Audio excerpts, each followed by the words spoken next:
Razabani for IFL TV, proudly sponsored by Everlast. I'm delighted to have with me. It went from being every 3 weeks to now every 3 months. Mr. Matthew Macklin. Matt, great to see you again. How are we doing? I'm good, mate. I'm very good, and I'm looking forward to this week and the fights, and big time boxing back with the atmosphere and the crowd. We've missed it. It's been mad. Obviously, the last 18 months, as we know, we've spoken about that in detail, but every time we thought there was a big fight going to happen this year, something happened and got cancelled. I know Wilder Fury wasn't going to be in the UK, but it didn't happen, and everyone thought Joshua Fury was going to happen, and that didn't happen. But finally, as you said, we've got a big fight in Joshua-Usyk. Just want to break it down, Matt. I've been speaking to a lot of people over the last couple of days, and people are split on this fight. How dangerous is Usyk? Very dangerous. He's one of the best heavyweights. He's undisputed cruiserweight, and you've seen through history that some cruiserweights have stepped up and become heavyweight champion. David Haye did it, Vander Holyfield. Some people will say, because there's been a lot of chat and you hear things, little, sayings that stick out. People are kind of jumping on and they're saying, a good big and beats a good little. And yeah, a good big and beats a good little. And if the good little and tries to fight fire with fire, if he plays to the strengths of the good big one, but if he boxes to his strengths and uses speed and movement and ring savvy, then the size doesn't even come into it. It's like, you know what I mean? You don't want to fight fire with fire. If you're the smaller guy, you want to be the matador, you want to be smart. So that's what Usyk's not going to go get into a shootout with Joshua, because it'd be stupid to do that. We know Usyk is stupid. So he's going to box to his strengths, which makes it a difficult fight for Joshua. But at the same time, we can't suddenly think that Joshua's devoured of ring craft. He's a clever boxer. He's got good long range skills, got beautiful straight right hand, which is the punch for the southpaw. So it's a good fight. It's a really good fight. It's going to be strategic. It's going to be there's going to be times there where maybe there isn't. It might look like there's not a lot going on, but trust me, there'll be a lot going on. They're trying to set traps. They're trying to lure the other guy into making a mistake. They're trying to read him, get his timing. And all this takes a lot of energy during a fight, because you're constantly under pressure that this guy can, these are heavyweights. They carry power, even though Usyk's not a big puncher. We've seen him hurt Derek Chisora. Chisora has got one of the best chins in the heavyweight division. So, timing, getting hit with a shot you don't see, walking someone onto it. These are all factors that have to be taken into account. Matt, I remember watching Lomachenko and Luke Campbell, and the first 2 rounds, they hardly threw a punch. But I remember you commenting and saying there is so much actually going on in the ring without them even throwing any combinations.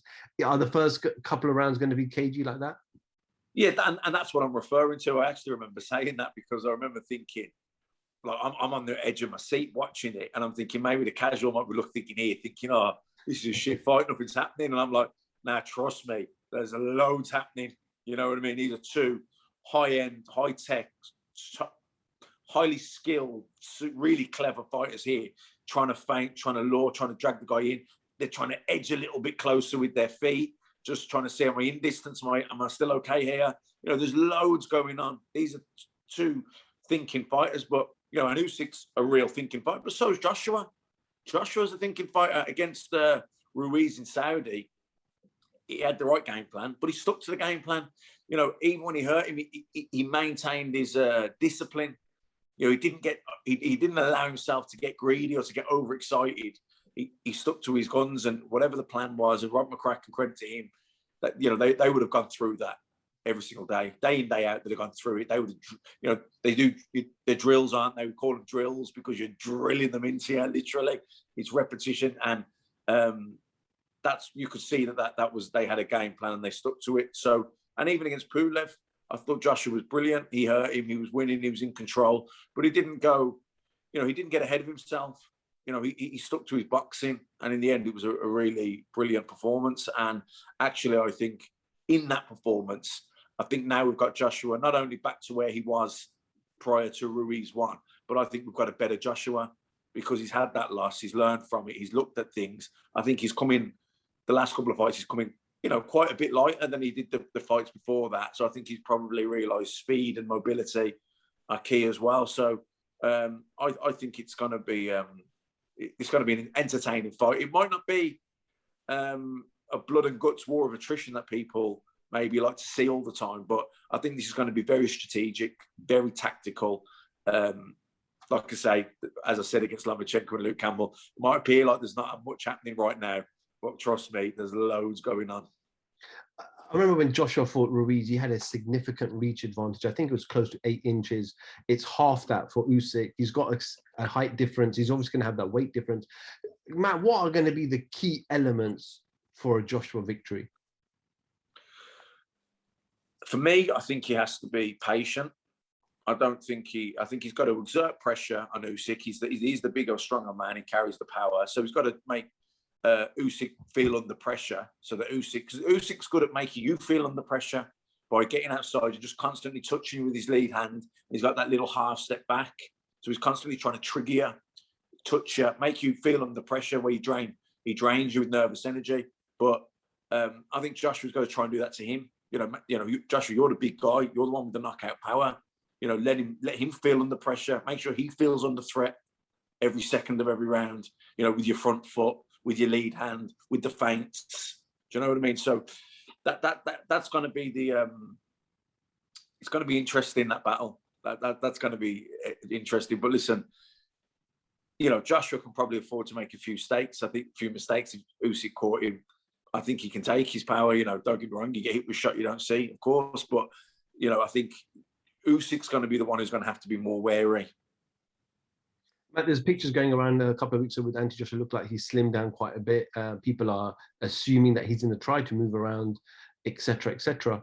But what is his strength is his strength his power and the ability to go forward with his, like you said, lead right hand and knock out Usyk? Whereas trying to box someone like Usyk, where he did an Andy Ruiz too, it's not the same because Usyk is far superior as a boxer. Yes and no. I mean, he does have to. I do think he wants to put Usyk under pressure. Like I say, I think he's got to try and drain the battery of Usyk. Usyk's very good at doing that to you, draining your battery by just feinting you, touching you, making you feel under constant threat. So I think Joshua wants to try and switch those roles, but I don't think it can't be reckless aggression. It's got to be educated pressure, because Usyk, otherwise it'd be a bull in the matador, and Usyk will just outmaneuver him, pick him off. Then he'll get frustrated. Then he'll start reaching. Then he'll start picking him off again. So it's he can't fall into that, Joshua. He can't allow to fall into the trap where it becomes the bull in the matador, because that's what Usyk will want. Don't forget, again, what I'm saying is Joshua has got good long-range boxing skills, which he's shown against Ruiz. He showed it against Pulev. Look, Charles Martin, I don't want to compare Charles Martin to Usyk because he's not on the same level in terms of skill and technique and everything. But he's a southpaw, and he had the belt at the time.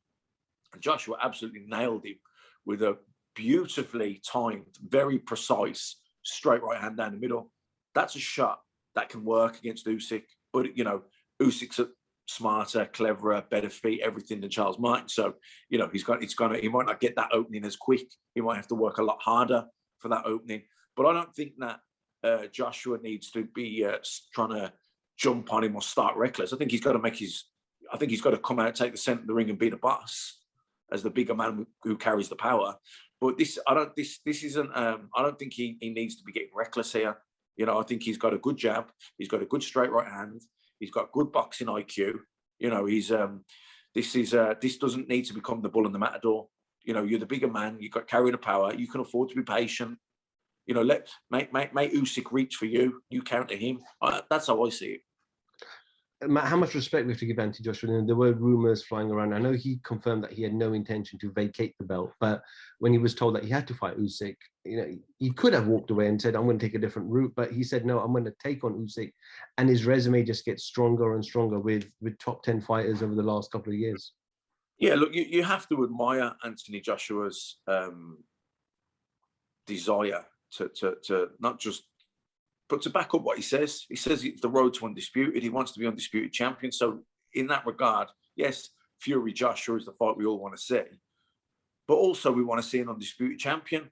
So belts do matter, you know. Of course they matter. So his fight is mandatory. Alexander Usyk, who is considered by most as one of the best pound-for-pound fighters in the world. He was undisputed cruiserweight champion. He is his mandatory challenger.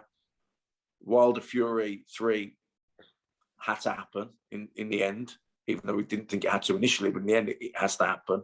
So, look, Joshua's got an unbelievable resume. If you look down who he's fought, this is another big name. But every fight Anthony Joshua's had for the last however many years has been a big fight. And you could say from the get-go, you know, when he turned pro after the Olympics, there was huge expectations. So every fight in his career has been a big fight.